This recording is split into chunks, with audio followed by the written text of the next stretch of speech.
GM just quietly changed the oil in the new Silverado engines. Not the recall oil, that was the old 6.2, and we'll get to that. I mean the brand new ones, the 5.7 and the 6.6 coming in the 2027 truck. And if you understand why these lifters have been failing, that one detail tells you more than anything Chevy said at the reveal. Because the system that's been eating camshafts doesn't run on springs or cables, it runs on oil pressure. Change the oil specification, and you've changed a variable that system depends on. So, did Chevy finally fix it? The service specifications aren't published, so nobody outside General Motors can say for certain, but there are 3 numbers worth walking through, and by the end you'll know exactly what they prove, what they don't, and what documentation would actually settle it. Stay to the finish, and I'll give you the short list of what to verify before you'd order one. 0W20. That's what the current engines specify, the 5.3 and the 6.2 sitting on lots today. Documented, published, in the manual. Thin oil, chosen substantially for fuel economy. 0W40. That's what GM went to on the recalled 6.2s. When they recalled roughly 600,000 vehicles last year and an engine passed inspection, part of the remedy was an oil change to 0W40. That's recall remedy documentation, solid and worth knowing that GM looked at engines already in customers' hands and specified substantially heavier oil than they'd been building them with. I'll be straight about what that recall was and wasn't though. GM stated it addressed rod bearing and crankshaft manufacturing defects, not the lifter problem. So the heavier oil is context. It is not GM saying, "We did this because of lifters." 0W30.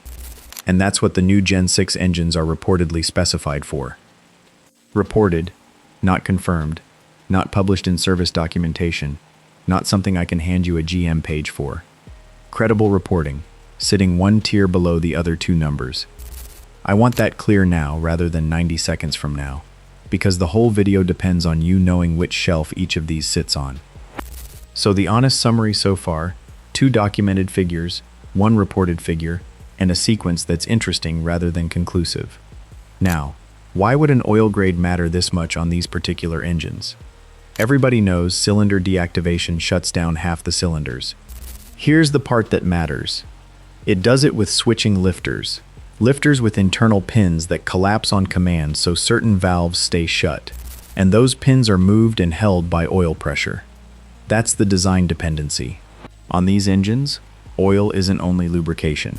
It's part of how the mechanism actuates, which is why the oil specification is worth watching at all. On most engines, a viscosity change is a maintenance detail. On this one, it touches the working parts of the system.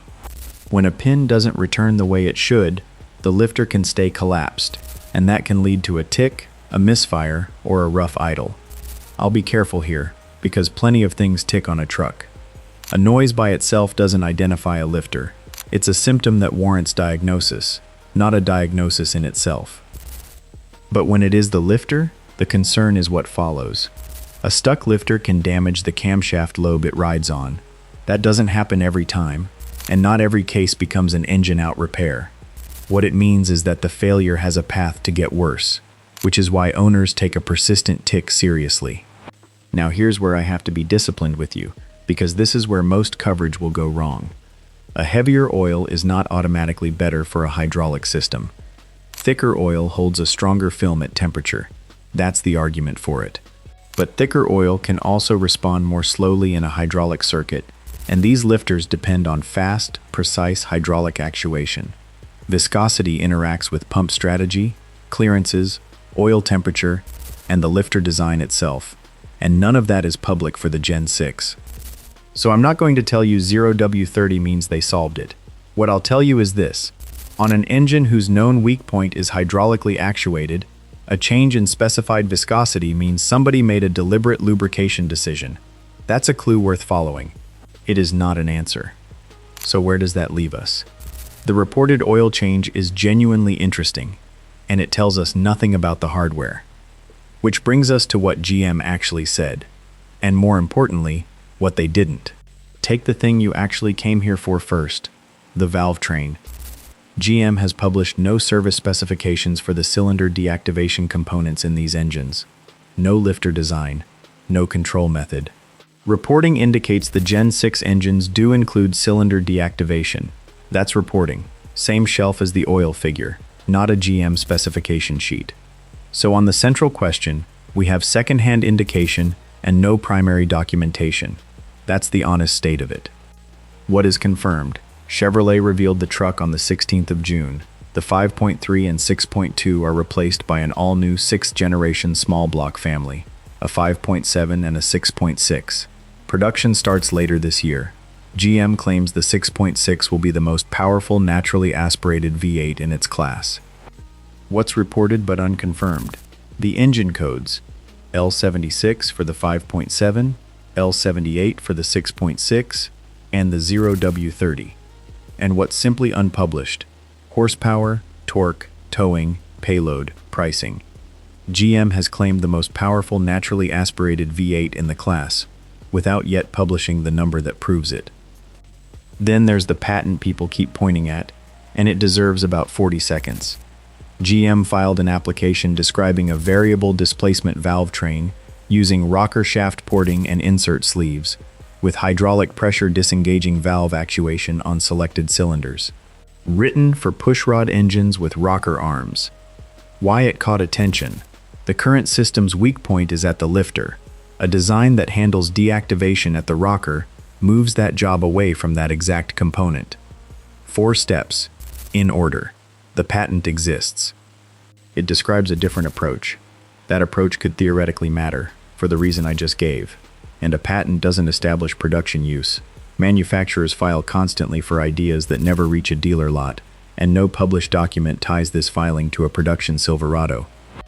So now we've got a reported oil grade, a plausible patent, and 0 primary hardware documentation. 3 pieces of circumstantial evidence and no confirmation. So what would actually settle it? Here's the hierarchy, because uncertainty is easier to sit with when you know what would end it. A reported specification is a clue. That's where the 0W30 sits today. A final published oil specification is a confirmed fluid choice. When the owner's manual and the ordering guide are out, that number stops being reporting and becomes fact.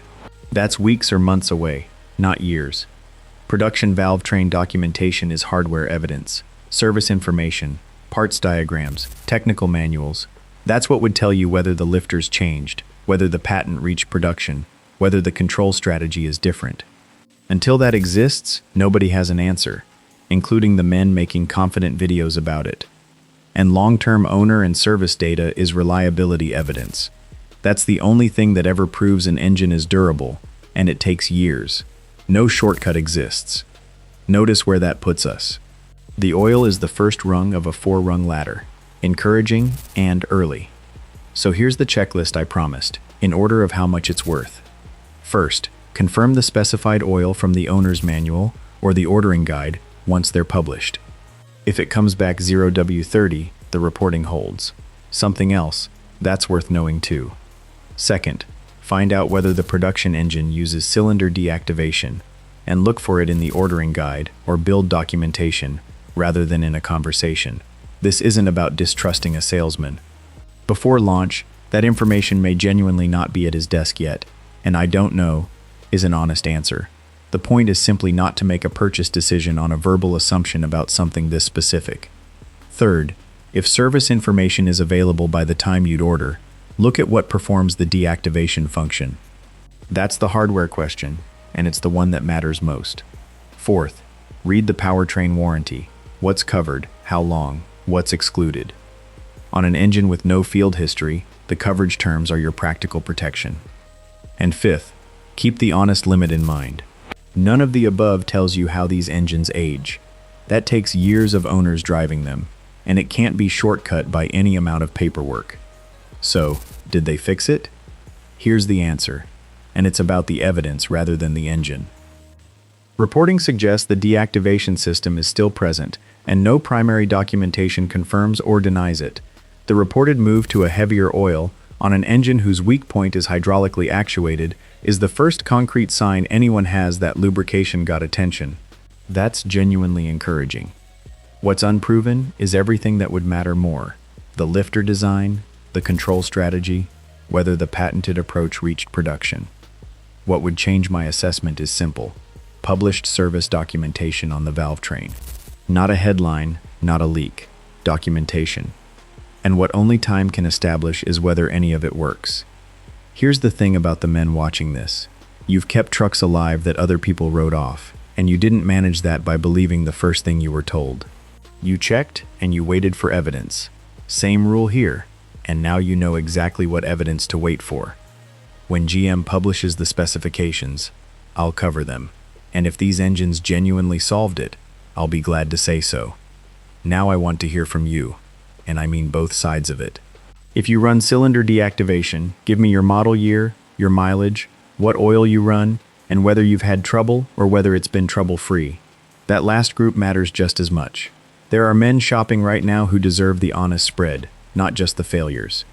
If your Silverado's still earning its keep, hit subscribe.